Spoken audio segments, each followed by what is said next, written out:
ሰላም ጤና ይስጥልን ውድ የቻናላችን ተከታታዮች የፕሮግራማችን ቤተሰቦች፣ ይህ አብዲራዋ ቲዩብ ነው። ፕሮግራማችንን ላይክ በማድረግ እንዲጀምሩ፣ ላይክ ስታደርጉ የዚህም ፕሮግራም ተደራሽነት ተደማጭነት ከፍ ስለሚያደርግ ላይካችሁ ይጠቅመናል። ላይክ እያደረጋችሁ ፕሮግራማችንን እንዲጀምሩ፣ አዲስ ከሆናችሁ ቻናላችንን ዛሬ ማድመጥ ለጀመራችሁ የቻናላችን ተከታታዮች ቻናላችንን ሰብስክራይብ በማድረግ የደወል ምልክቷን በመጫን ቻናላችንን እንድትቀላቀሉ በአክብሮት እየጋበዝን በዛውም ላይክ እያደረጋችሁ የቻናላችንን ተደራሽነት እንድታሰፉ እንደ ሁል ጊዜው የአክብሮት ግብዣችን እያቀረብን ይህንን ፕሮግራም ከሀገር ውጭ የምታደምጡ የቻናላችን ተከታታዮች ድጋፋችሁም በሱፐር ስቲከር፣ ሱፐር ቻት፣ ሱፐር ታንክስ ድጋፍ እንድታደርጉ በአክብሮት እየጋበዝን የሁለተኛ ክፍል ፕሮግራማችን በቀጥታ ትኩረት የሚያደርገው ከመርሲሳይድ ዙሪያ ከሰሞኑን የወጡ ዘገባዎች በስፋት መነጋገሪያ ርዕስ ሆነዋል። የተለያዩ መረጃዎች መርሲሳይድን በተመለከተ አንፊልዳውያንን በተመለከተ መረጃዎች እየወጡ ነው የሚገኙት እና አሁን እንግዲህ አብዛኛው ክለብ በንቃት ገበያው ላይ እየተሳተፈ ነው።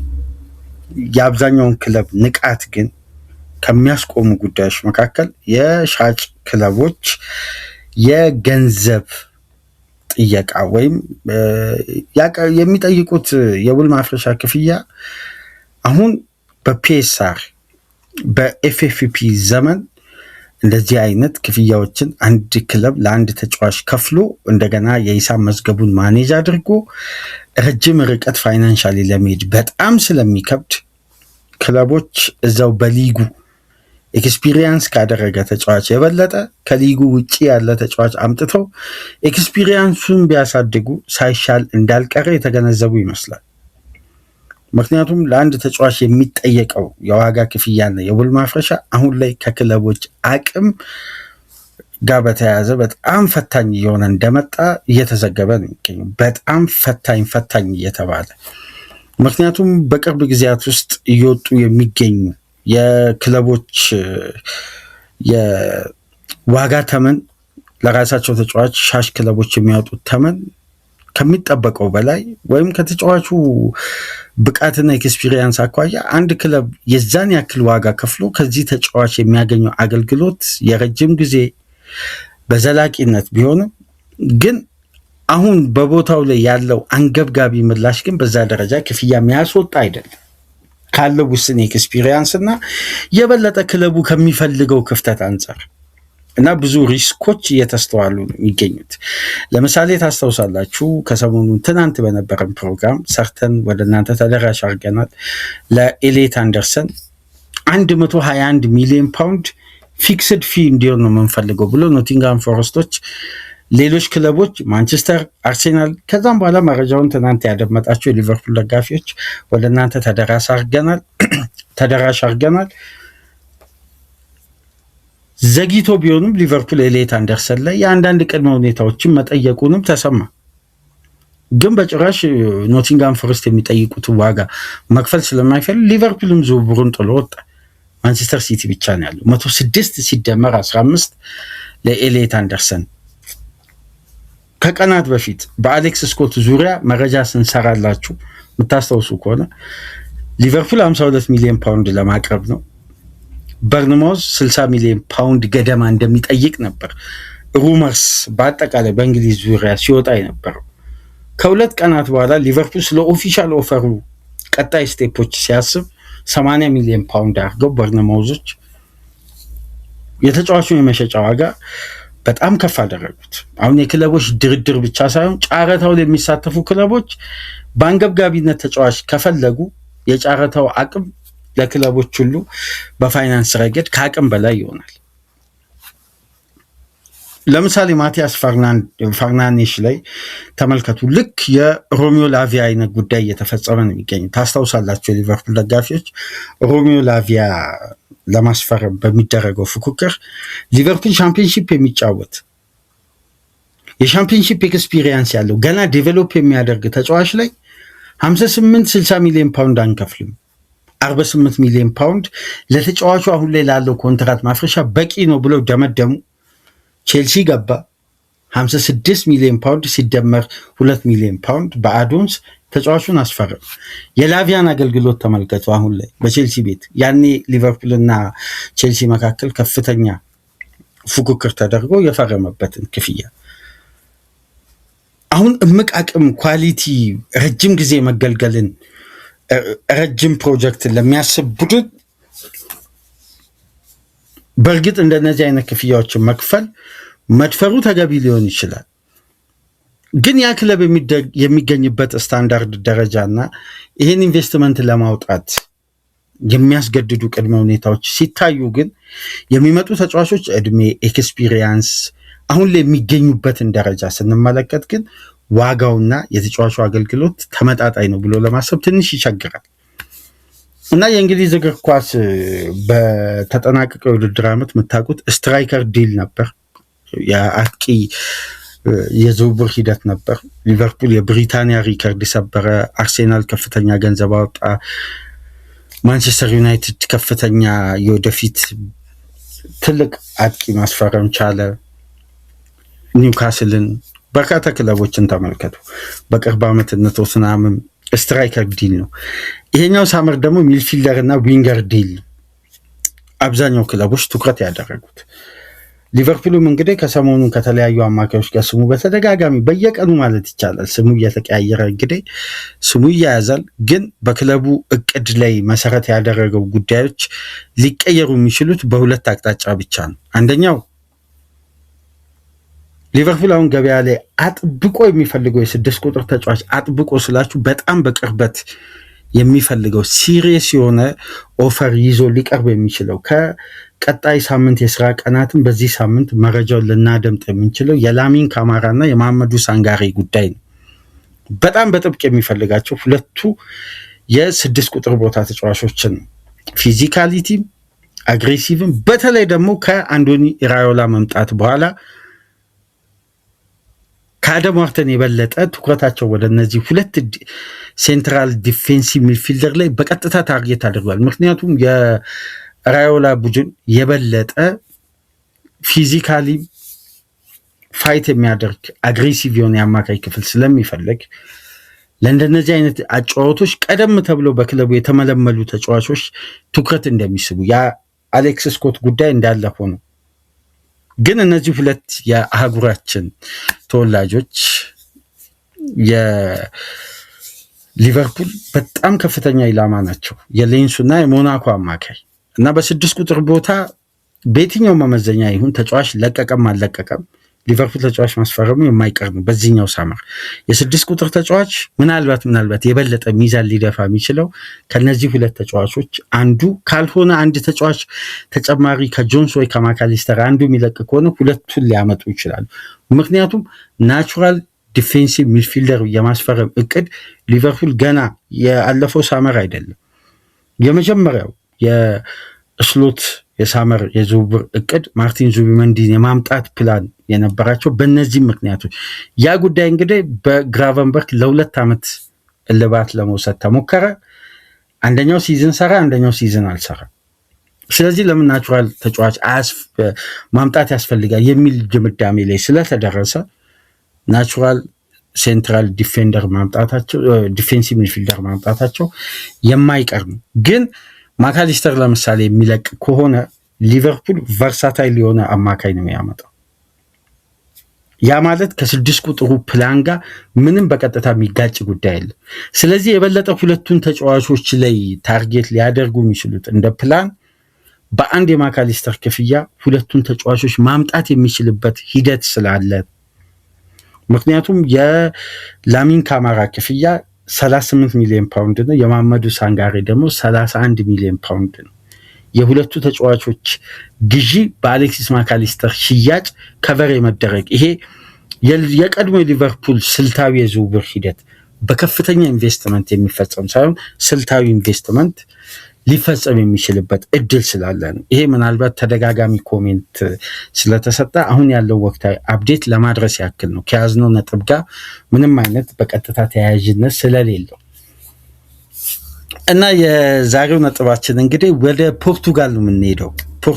የፖርቱጋል ሚዲያዎች በጣም በስፋት ስለ ሊቨርፑል ነው እየዘገቡ የሚገኙት። በተለይ ከሰሞኑን የአንድ አስተዳዳሪን ስም ደጋግሜ እየጠቀስኩላችሁ ነው። ምናልባት ላለፉት ቀናት በእስሎ ስንብት በራዮላ ሹመት ላይ በጣም ከፍተኛ ድምፅ ተሰሚነት ያለው የሊቨርፑል ቴክኒክ ዳይሬክተር አለ። ተሰሚነት ስላችሁ ሙያዊ የኃላፊነታቸውን ተከፋፍለው የሚሰሩት የቦታው የሊቨርፑል የበላይ ጠባቂዎች መካከል ያለው ከፍተኛ መግባባትና መቀራረብ አንዳንዴ ክለቡ ላይ የሚመጣውን ጫናም ክፍተትም ችግርንም ለመቅረፍ ይሄ ውስጣዊ አስተዳደር ላይ ያለው መስከንና የተረጋጋ ውሳኔ ለመወሰን ጥድፊያ ያልተሞላበትና እርጋታ የተሞላበት አስተዳደራዊ ውሳኔ ላይ ባለመቻኮልና በጥንቃቄ የሚወስኗቸው ውሳኔዎች ሁሌም ክለቡን እንደሚያተርፍና የክለቡን ሁሉና እንደሚጠብቅ ይታወቃል። እና ከሰሞኑን ስለ ጁሊያን ዋርድ ደጋግሜ እያነሳውላችሁ ነው የሚገኙ። ጁሊያን ዋርድ የሚባል የሊቨርፑል ቴክኒክ ዳይሬክተር የቀድሞ የክለቡ ስፖርቲንግ ዳይሬክተር በጊዜያዊነት ከዛም በኋላ ክለቡን ለቆ የኤድዋርድ ቡድን ሲመለስ ሁለተኛ ቅጥር የተፈጸመው ከሪቻርድ ሂውዝ ቀደም ብሎ ቅጥሩ በሊቨርፑል ቤት የተፈጸመው የበለጠ ኤሊት ፉትቦል ዴቨሎፕመንት ላይ ከፔድሮ ማርኩዌዝ ጋር አብሮ በጋራ የሚሰራው ከዚህ በፊት ሊቨርፑል ዲዬጎ ጆታን በጣም በአሳዛኝ ሁኔታ ከዚህ ዓለም በሞት ያጣ ነው ምርጡን አጥቂ ዳርዊን ኑኔዝን፣ ሉዊስ ዲያዝን ሊቨርፑል ሲያስፈርም እነዚህ ቀደም ብሎ በፖርቱጋል የተጫወቱ ከዛው ከፖርቱጋልም ሊግ ሊቨርፑል ሲያመጣ እነዚህን ተጫዋቾች ላይ ቀጥተኛ ድርድሩን ሲያደርግ የነበረው ኃላፊ ጁሊያን ዋርድ ነው ከኤድዋርድ ጋር አብሮ በጋራ በመሆኑ። ምክንያቱም በፖርቶ በቤኔፊካ ቀጥተኛ የአካዳሚ ተጫዋቾች ላይ ባለ ይሄ ተጨማሪ ሙያዊ እገዛ በማድረግ በፖርቱጋል እግር ኳስ ላይ በጣም ተጽዕኖ ከፍ ያለ ባለሙያ ነው በነገራችን ላይ ጁሊያን ዋርድ። እና ከዚህ በፊት ሊቨርፑል ከፖርቱጋል ሊግ ተጫዋች ለማምጣት ለምሳሌ የሉዊስ ዲያዝን ዝውውር የምታስታውሱ ከሆነ ለንደን የደረሰው ቶትናም ለመፈረም ነበር። የምታስታውሱ ከሆነ በወቅቱ ዲያዝን ሊቨርፑል ጃንዋሪ ላይ ሃይጃክ ሲያደርግ እና በቀጥታ የምታስታውሱ ከሆነ በቶትናም 48 ሚሊዮን ፓውንድ ነበር የሚከፍለው። በቀጥታ 48 ሚሊዮን ፓውንድ ነው ዲያዝ የሚያስፈርሙ። ሊቨርፑል ግን 38 ሲደመር 11 ነበር ያስፈርሙ። እንደ ብቃቱ 11 ሚሊዮን ፓውንድ የሚጨመር በአዶንሱ ነው ሊቨርፑል ለዛውም በቀጥታ ክፍያው አንሶ አዶንሱ ከፍተኛ አድርገውን ያስፈረሙት እና ጁሊያን ዋርድ ቀጥተኛ ተጽዕኖ ነበረው እና ፔፕ ሊንደርስን ታስታውሱ እንደሆነ የክሎፕ ምክትል አሰልጣኝ የፖርቶ ቤት ቆይታቸውን እዛው ሄዶ ተመልምሎ ፔፕ ሊንደርስን ያመጣው ባለሙያ ነው። በነገራችን ላይ የቡቫክ ተተኪ አድርጎ በጣም በፖርቱጋል እግር ኳስ ላይ ኤክስፐርት ነው እና ይሄ ባለሙያ እንግዲህ ከሰሞኑን ሙያዊ የልምድ ልውውጥ እንደገና ወደ ፖርቱጋል በተጓዘበት አጋጣሚ ነው እንግዲህ ዴቪድ ውድፋይንን ጨምሮ ሙቻል ቡቼል የክለቡ ሪኩፕመንት አባላትን ጨምሮ ከወደ ፖርቱጋል ቆይታ አድርገው እንግዲህ በዛውም አንዳንድ ተጫዋቾች ላይ ያላቸውን ጉዳዮችን አጥንተው ሊቨርፑልን ለቀጣይ የዝውውር እቅድ እያዘጋጁ እንደሆነ ነው የፖርቱጋል ሚዲያዎች እየዘገቡ የሚገኙት። በእንግሊዝ ሚዲያ ምናልባት የተመለከትነው ዴይሊ ሜል ላይ ብቻ ነው ይህን ዘገባ። ግን የፖርቱጋል ተነባቢ የህትመት ውጤቶች ከሰሞኑ በአጠቃላይ ከቨር ያደረጉት በሊቨርፑል ዙሪያና የጁሊያን ዋርድን ሪሰርች እና ቀጣይ ሊቨርፑል የዝውውር እቅድን ያመላከተ የሊዝበን ቆይታ የሚሉ በርካታ ሚዲያዎች እየወጡ ነው የሚገኙት። ከሰሞኑ ምናልባት በኤክስ ገጽ በተለያዩ ሶሻል ሚዲያዎች ላይ ከተመለከታችሁ ፍራንሲስኮ ኮንሲሳኦ እና ፍራንሲስኮ ትሪንካኦ ከሊቨርፑል ጋር ሁለቱ ፍራንሲስኮዎች እንግዲህ ከሊቨርፑል ጋር በቀጥታ ስማቸው አሁን በጥብቅ እየተያያዘ ነው የሚገኙ። ስልታዊ ስትራቴጂክ የሊቨርፑል የዝውውር እቅድ ዳግም ከአምናው የሳመር የዝውውር መስኮት በኋላ የተመለሰ ይመስላል። ስልታዊ የምንለው እንግዲህ ሊቨርፑል ከፍተኛ ኢንቨስትመንት ከማውጣት ይልቅ ቴክኒካሊ ኬፐብል የሆኑ ተጫዋቾችን በማምጣት በአግባቡ ሻርፕ አድርጎ ተጠቅሞ ክለቡን ዳግም የመገንባት ስትራቴጂ የቀድሞ አሁን የኦሊሴ በር ቢከፈት ሊቨርፑል ሄዶ 150 ሚሊዮን ፓውንድ ማቅረቡ አይቀርም የሚከፈት ከሆነ። ይሄን ለኤኪፕ መዘገቡን ትናንት በነበረን የዝውውር አፕዴት ላይ አንስተናል። ግን 150 ሚሊዮን ፓውንድ ለሚካኤል ኦሊሴ ከመክፈል መሐመድ ሳላን በሶስት አታኪንግ ተጫዋች መተካት ስልታዊ ጉዞ ማለት ነው። ከዚህ በፊት የምታስታውሱ ከሆነ ዮርጊ ሽማድክል ለ6 ወራት በሊቨርፑል ኃላፊነት በቆዩበት ወቅት የኤርገን ክሎፕን ፕላን 100% ያስቀየሩ የክሎፕ ወዳጅ በጣም ቅርብ የሆነ ጓደኛቸውን ነበር ክሎፕ ወደ ክለቡ ስፖርቲንግ ዳይሬክተርነት ያመጡት። ግን በጣም አክቲቭ የሆነና የተቀላጠፈ ስራ ሰርተው አጠናቀው ነው የወጡት። በአጭር ጊዜ አስገራሚ ኢቮሉሽን ነው የፈጠረው። በጣም ያልተጠበቀ ውሳኔ። በተለይ የሊቨርፑል ፋይናል የውድድር ዓመቱ መጠናቀቂያ አካባቢ የነበረውን ዝግጅትና ቅድመ የውድድር ጊዜ ዝግጅት ፕላን ሲወጣ ስለ ኢንቴንሲቲ ፊሎሶፊ ከሊቨርፑል ባለሙያዎች ጋር ቁጭ ብለው ሲወያዩ የሊቨርፑልን የመጨረሻ 10 ትሬኒንግ ተመልክተው የርገን ክሎፕ ፋቢኒዮን፣ ሄንደርሰንን ይዘው የመቀጠል ፕላን አላቸው። ግን ትልቁ ፕላናቸው ጁዲ ቤሊንጋምን ማስፈረም 115 እስከ 120 ሚሊዮን ፓውንድ በወቅቱ የብሪቲሽ ሪካርድ ማለት ነው።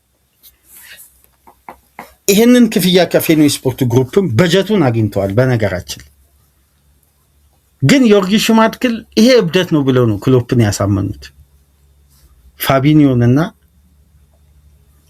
ሄንደርሰን ይህንንም ሲዝን በአስደናቂ ብቃት አይቀጥሉም። ስለዚህ ፕላን መቀየር አለበት፣ ሪቪው መደረግ አለበት።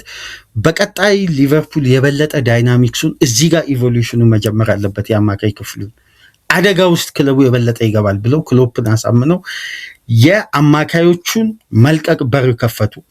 ምክንያቱም ያኔ የሳውዲ ፕሮ ሊግ በዓለም አቀፍ ደረጃ ከፍተኛ ተጫዋቾችን ያስፈርሙ ነበር። ያኔ በጠቅላላ ሊቨርፑል ሄንደርሰንን፣ ፋቢኒዮን ያኔ የዮርጊ ሽማድክል እቅድ ነው ለአንድ ቤሊንጋም 120 ሚሊዮን ፓውንድ ከመክፈል አማካይ ክፍሉን ማደሱ አሁን ላይ አስፈላጊ ነው በማለት የክሎፕን እቅድ አስቀይረው ዞቦዝላይን፣ ማካሊስተርን፣ ግራቨንበርክን፣ ኤንዶን ያመጡበት ቴክኒክ ያን በጀት አስቀይረው ነው። በነገራችን ይሄ እግር ኳሳዊ እይታ ስንመለከት በጣም ጤናማ ውሳኔ። ምክንያቱም እስካሁን ድረስ ሊቨርፑል የአማካይ ክፍል ኢቮሉሽን አያልቅም ነበር፣ በየአመቱ ያስፈርም ነበር። ምክንያቱም አንድ ጁዲ ቤሊንጋም ከፊት መስመር አለ። ሊቨርፑል ከጀርባ ያለውን ግንባታ ሄንደርሰን፣ ፋቢኒዮ አሁን ያሉበትን ስኬል ተመልከቱ። አሁን እየተባለ የሚገኘው ስልታዊ ስትራቴጂ ይሄ ነው። የአንድ ተጫዋች ከፍተኛ በጀት ከቨር የሚያደርገው በመላው ዓለም የሚገኙ የሊቨርፑል የነስር አይኖች እንግዲህ ኤሊት የሆኑ በክላስ ደረጃ መጫወት የሚችሉ ግን አሁን ክላስነታቸውን በክላስ ደረጃ ክለብ ሲገቡ አጎልብቶ የሚያሳዩ ተጫዋቾችን ከገበያ ላይ ነጥቆ ማምጣት ነው ቀጥተኛ ስትራቴጂ። ነገር ግን ይሄ ሲባል ገንዘብ አወጣት ስርዓት ላይ ሊቨርፑል ፋይናንሻሊ ጫና ደርሶበት ወይም ገንዘብ ላለማውጣት የሚደረግ ስትራቴጂ አይደለም። እንደ ቡድን ጥልቀቱንም ባላንሱንም የማስተካከል እቅድ። ይሄ ደግሞ ለውጥ ማዕበል ሲመጣ ጠርጎ የሚሄደውም ሌላ ተጫዋች አለ። ለምሳሌ ሊቨርፑል በቀጣይ የውድድር ዓመት ፕላን ካደረጋቸው ጉዳዮች መካከል ሊቨርፑል ኢኮን ትናንት የወጣውን የሳብስክሪፕሽን መረጃን በፖል ግሮስ ገብታችሁ ተመልከቱ። የጋክፖ መልቀቅ አሁን ላይ እርግጥ እየሆነ የመጣ ይመስላል ነው። እርግጥ ሆኗል አይደለም። ከሰሞኑ እንግዲህ ጋክፖ ከገሌ ይሻላል አይሻልም አይደለም። ስለ ሚድል ክላስ እና አመቱ ሙሉ አንድ ተጫዋች ፊት ሆኖ ተጫውቷል ማለት ደግሞ ፊት ሆኖ ለክለቡ አገልግሏል የሚለው ጉዳይ ጋር አያሟላም። ፊት ሆኖ መጫወቱ ለተጫዋቹ ትክክል ነው፣ ፕሮፌሽናሊዝም። ምክንያቱም ሙያው ነው፣ ግዴታው ነው ፊት ሆኖ መጫወቱ። ግን ፊት በሆኑበት ሰዓታት ሁሉ ኤክስ ፋክተር የመሆን አቅም አለው። ምክንያቱም ሬኒንግ ሻምፒዮን የተባለ ቡድን ውስጥ የቀዮቹ ማሊያ የለበሰ ተጫዋች በሚጠበቀው ኳሊቲ ደረጃ መገኘት ስላለበት፣ ያ ደግሞ የክላስ ልዩነት ነው። ዛሬ ላይ 116 125 79 80 ሚሊዮን ፓውንድ ሊቨርፑል እያወጣ በትላልቅ ተጫዋቾችን ለማብቃት ለወደፊትም አገልግሎታቸውን ለረጅም ዓመታት ለመጠቀምና ትላልቅ ፋይናንሻሊ ሊቨርፑል ኢንቨስት ያደርግ ከአቅምና ከክላስ ጋር ታሳቢ አድርጎ እንጂ በነጋክፖ ደረጃ ያሉትን ተጫዋቾች ማስፈረም አቅቶት አይደለም። የክለቡን ክላስ የመጠበቅም ስትራቴጂ ነው። ስለዚህ እገሌ ይሻላል አመቱን ሙሉ ፔርፎርም ያደረጉበት ደረጃና የጎለበቱበት አቅምን ነው። ደግሞ የምልመላ ሂደት ሁሌም ከተጫዋቾች ካሳለፉት ሲዝን መነሻ ተደርጎ እንጂ በሌላ በግል ባለን እይታ አይደለም። ሚዲያው ላይ ያለውን መረጃ ነው ወደዚህ ይዘንላችሁ እንመጣውና የፍሬድሪኮ ኬዛ በ18 ሚሊዮን ፓውንድ ወደ ጁቬ መመለሱ ጉዳይ አሁን ላይ ኦልሞስት እርግጥ እየሆነ መጥቷል። በቀጣይ ሳምንት እንግዲህ ኦፊሻል ድርድሮቹ እንደሚጀመሩም እየታወቀ መጥቷል። ሳላ ለቋል። ጋክፖ አሁን ሌላኛው ተጫዋች ሆኗል። ፋይናል ሰርድ ላይ ይለቃል ተብሎ የሚጠበቀው በቀጣይ የውድድር ዓመት ሪዮ ኖጎሞሃ፣ ዊድዘ፣ ኤኬቲኬ እና ኢሳቅ ብቻ ነው የሚቀሩት። ስለዚህ ሊቨርፑል እዚህ ጋር የሚጠግነው ዴብዝ የነያን ዲያሞንዴን ዝውውር ብቻ በማካሄድ አይደለም፣ ሁለት ስትራቴጂክ የነገርኳችሁን ስልታዊ የዝውውር ሂደትን በመጠቀም ለምሳሌ የጋክፖ ሽያጭ ለሊቨርፑል የሚያገኘው ከ50 እስከ 60 ሚሊዮን ፓውንድ የክፍያ ስርዓት ስላለ እነዛ ገንዘቦች ቨርሳታይል በሆኑ በትላልቅ ሊግ ውስጥ የማይጫወቱ ግን አቅማቸው በዩኤፋ ቻምፒየንስ ሊግ ደረጃ ተጫውቶ የበቁ ተጫዋቾችን የማስፈረም ስትራቴጂ። ለዚህ ደግሞ ተቀዳሚ ምርጫ የሆነው ፍራንሲስኮ ትሪንካኦ ነው የሚባለው አሁን ላይ። ይሄ ማለት ከባርኮላ ጋር የተያያዘውን ጉዳይ አይደለም። ይሄ በቀጥታ ከፖርቱጋል ሚዲያ የተገኘ ዘገባ ነው። እስቲ ይሄን ጋዜጣ በትናንትናው ዕለት ለህትመት የበቃ የሪከርድን ዘገባ ተመልከቱ። በትናንትናው ዕለት የወጣ ነው። ፍራንሲስኮ ትሪንካኦ ላይ ሊቨርፑል ምን ያክል ለዚህ ተጫዋች ከፍተኛ ፍላጎት እንዳለውና ይህን ተጫዋች ለማስፈረም ሊቨርፑል አሁን ላይ ያለው ጥረት የበለጠ እየተጠናከረ መምጣቱንና ከሰሞኑ የጁሊያን ዋርድ በፖርቱጋል በተደጋጋሚ መታየታቸውና የበለጠ ደግሞ ከስፖርቲንግ ሊዝበን ኃላፊዎች ጋር ኮሚኒኬት ማድረጋቸው አለኝ መረጃ በማለት ነው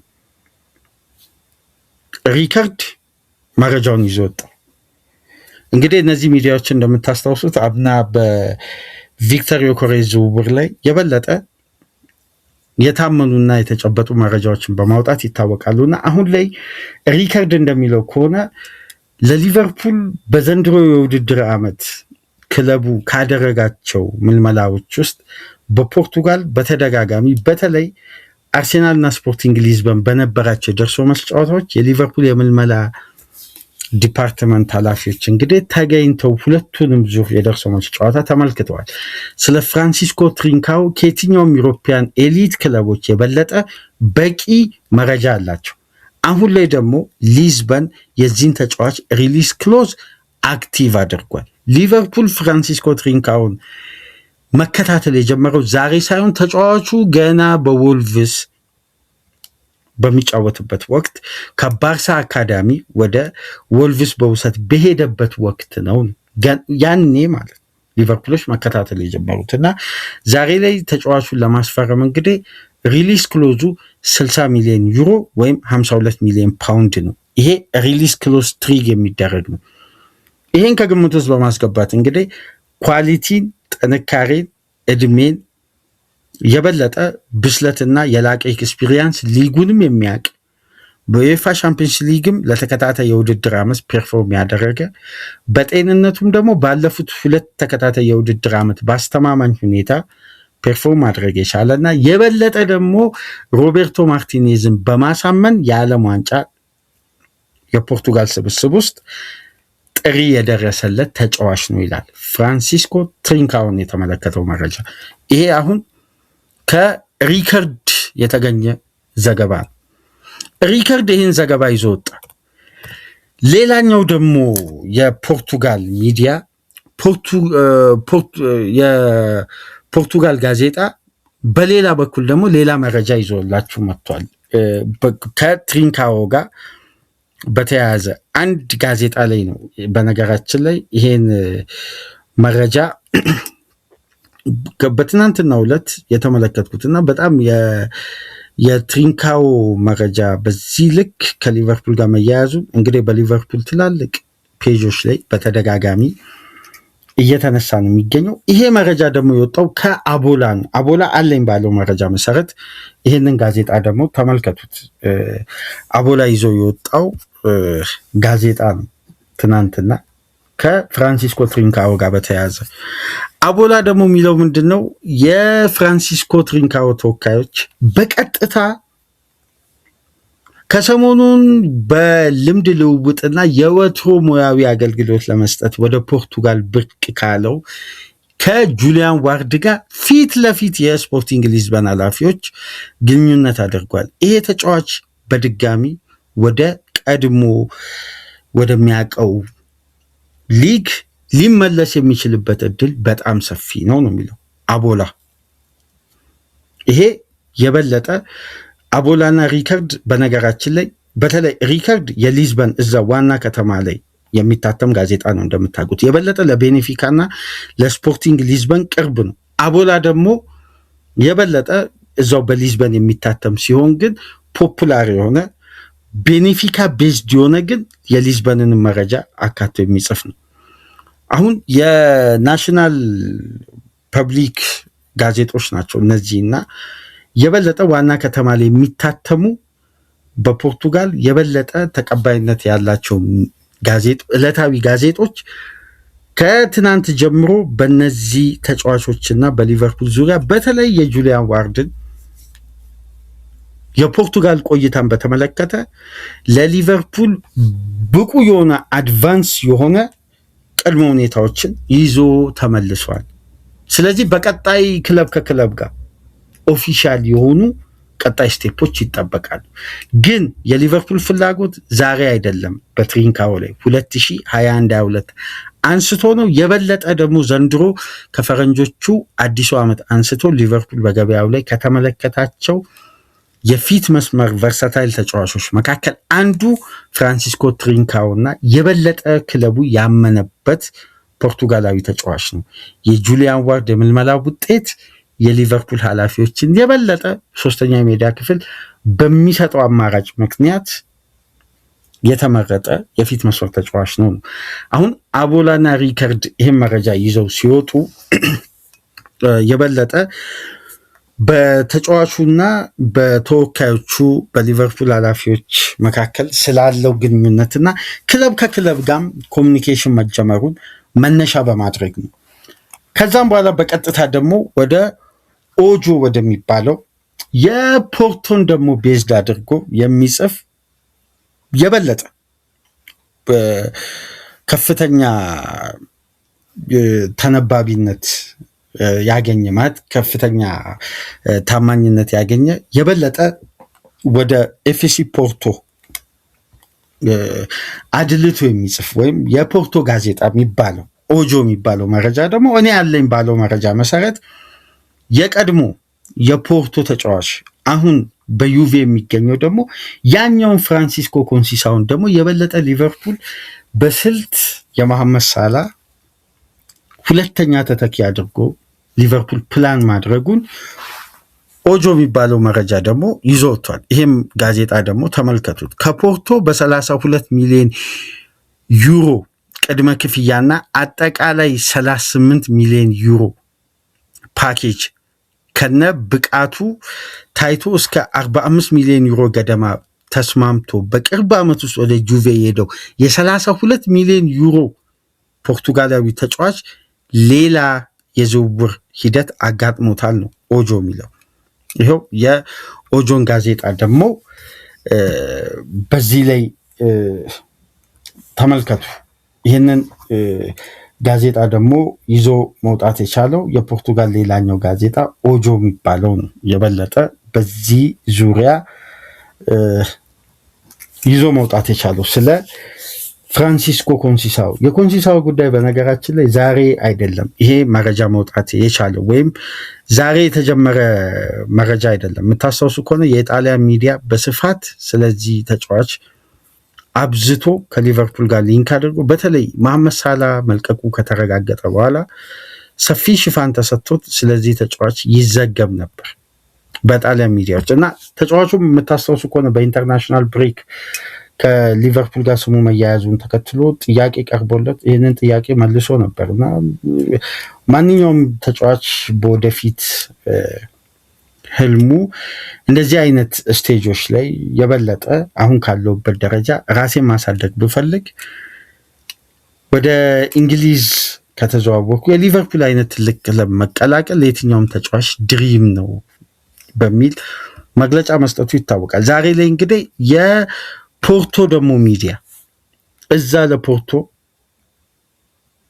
የበለጠ ቅርብ የሆነ ሚዲያ እንደሚለው ከሆነ የቀድሞ የፖርቶ ተጫዋች ሆነው አሁን በጁቬ የሚገኘው ፍራንሲስኮ ኮንሲሳኦ ደግሞ የሊቨርፑል ተቀዳሚ ሁለተኛ ፕላን ነው። ይሄ ማለት ክለቡ ቅድሚያ የሚሰጠው የዝውውር ሂደት አለ ማለት ነው። ሁለተኛ ፕላን ማለት ደግሞ ያ ካልተሳካ ይፈርማል አይደለም፣ ደብዙን በተመለከተ የሚፈርም የስኳድ ተጫዋች ማለት ነው። ስለዚህ ሊቨርፑል ለአንድ ተጫዋች ለምሳሌ ዲያሞንዴን ካስፈረሙ በኋላ ክለቡ ለባርኮላ ተመሳሳይ ክፍያ ቢጠየቅ ለባርኮላ ያን ሁሉ ሚሊዮን ፓውንድ ከመክፈል እነዚህም ሁለት ፖርቱጋላዊ ማስፈረም ቅድሚያ ይሰጣል ማለት ነው። ቅድም የነገርኳችሁ ስትራቴጂክ የሆነ እደሳና ዴብዙን የማስተካከል ጉዳይ በየቦታው ኮምፒቲሽኖችን ለመፍጠር የሚደረገው ሂደት ከከፍተኛ ኢንቨስትመንት ጋር በዚህ ሳመር ላያያዝ ይችላል። ምናልባት ያን አይቮሪ ኮስታዊ ተጫዋች ከማስፈረም ውጭ ሊቨርፑል እንደዛ አይነት ሚሊዮን ፓውንዶችን ላያወጣ ይችላል። ያወጣል ተብሎም አይጠበቅም። ምክንያቱም አሁን ኳሊቲን ካስፈረሙ በኋላ ዴብዝን ማስተካከል ነው፣ ባላንሱን መጠበቅ ነው። ገና ራይት ባክ ይፈርማል። በክለቡ ቅድሚያ የሚሰጠው ፕራዮሪቲ መካከል አንደኛው ነው። ዊንገር አለ፣ አማካይ አለ፣ ራይት ባክ አለ። ስለዚህ ይሄ ጉዳይ የበለጠ ትኩረት የሳበው ሁለቱን ፖርቱጋላውያን ቴክኒሻን ተጫዋቾች እንግዲህ ከትናንት ጀምሮ የፖርቱጋል ሚዲያ በስፋት ከዋናው ከተማ የሊዝበን ክለቦች ከቤኔፊካና ከስፖርቲንግ ሊዝበን ሚዲያ አንስቶ እስከ ፖርቶ ድረስ ያሉት የጁሊያን ዋርድ የፖርቱጋልን ቆይታ በተመለከተ ሁለቱም ሚዲያ እንደሚሉት ከሆነ እዛ ኮንሲሳውን እዚህ ደግሞ ትሪንካውን፣ ሁለቱም ግን በእርግጥም ከዚህ በፊት በተደጋጋሚ በሌሎች ፕሮግራሞች ትንሽ ከአንድ ከሁለት ወር ቀደም ብሎ ቢሆንም ግን ወደ እናንተ ሁለቱም ተጫዋቾች በአንፊላውያን ዘንድ በጥብቅ እንደሚፈለጉ ደጋግመን ወደ እናንተ መረጃዎችን አድርሰን ነበር። በተለይ ስለ ፍራንሲስኮ ትሪንካው ኮንሲሳው 23 ዓመቱ በጣም ቴክኒሻን፣ ፈጣን ድሪብለር፣ አንዳንድ ቴክኒኮቹ ደግሞ በጣም በአስደናቂ ሁኔታ የተሟሉ የክንፍ ተጫዋች፣ በዊንግ በኩል በጣም ፈታኝ፣ ክሬቲቪቲው፣ ዳይናሚክሱ፣ ከኳስ ጋር ያለው በተለይ እንቅስቃሴ ለእግር ኳሱ ቤተሰብ ይሄ ተመራጭ የሚሆን ዊንገር ነው።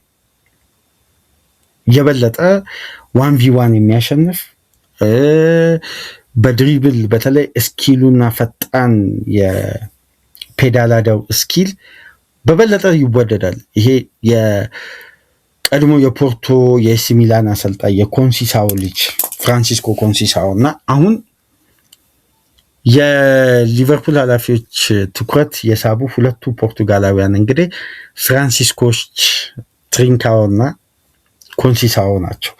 የሁለቱም ተጫዋቾች አጠቃላይ ሂሳብን ፓኬጅ እንኳን ብንመለከት ሊቨርፑል ቢበዛ እስከ 80 ሚሊዮን ዩሮ ቢያወጣ ነው ለነዚህ ተጫዋቾቹ። ግን ስለ ሁለቱ ኳሊቲ እስቲ ቪዲዮዎችን ገብታችሁ ዩቲዩብ ላይ ተመልከቱ።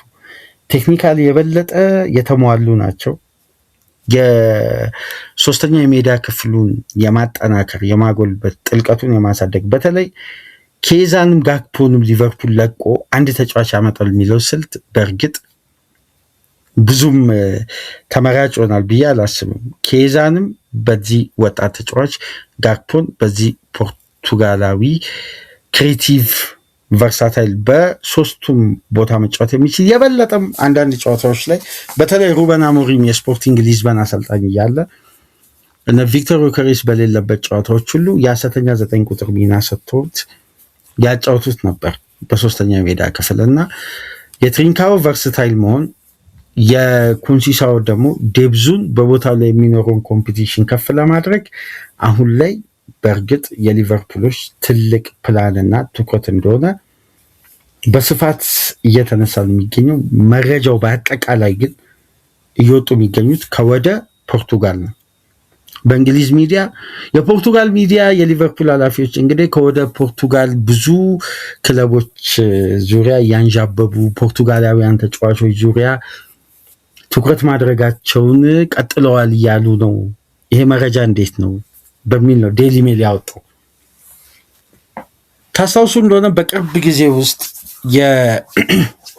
የአሊሰን መልቀቅን ተከትሎ ሊቨርፑል ዲየጎ ኮስታን ለማስፈረም 60 ሚሊዮን ዩሮ ለመክፈል ፍቃደኛ ሆኖ ነበር።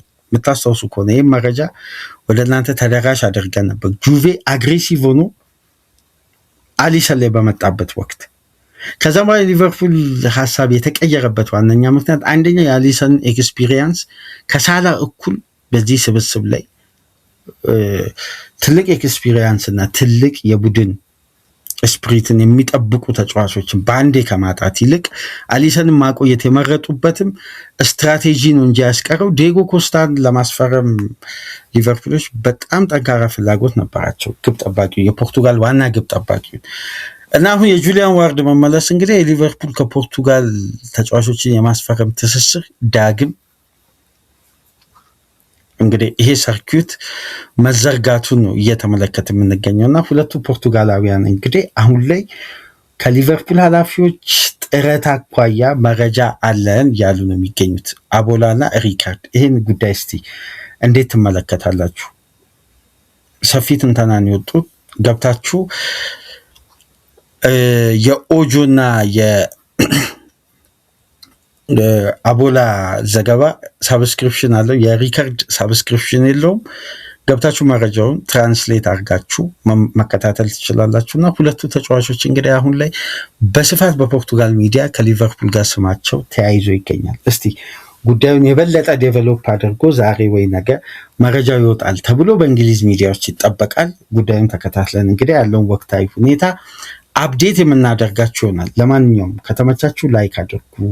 ላይክ ስታደርጉ ተደራሽነቱን ተደማጭነቱን ከፍ ያደርጋል። ላይክ እያደረጋችሁ አዲስ ከሆናችሁ ሰብስክራይብ ያደርጉ፣ የደወል ምልክቷን በመጫን ቻናላችንን ተቀላቀሉ። ይህንን ፕሮግራም ከሀገር ውጭ የምታደምጡ ድጋፋችሁን በሱፐር ስቲከር፣ ሱፐር ቻት፣ ሱፐር ታንክስ ለቻናላችን ድጋፍ አድርጉ። በሶስተኛ ክፍል በዓለም ዋንጫ የትናንት ምሽት ሜክሲኮ ከሳውዝ አፍሪካ ያደረጉትን የመክፈቻ ጨዋታ አጠር ባለመልኩ ይዘላችሁ እንመጣለን። እስከዛው ድረስ ሰላም ቆዩ።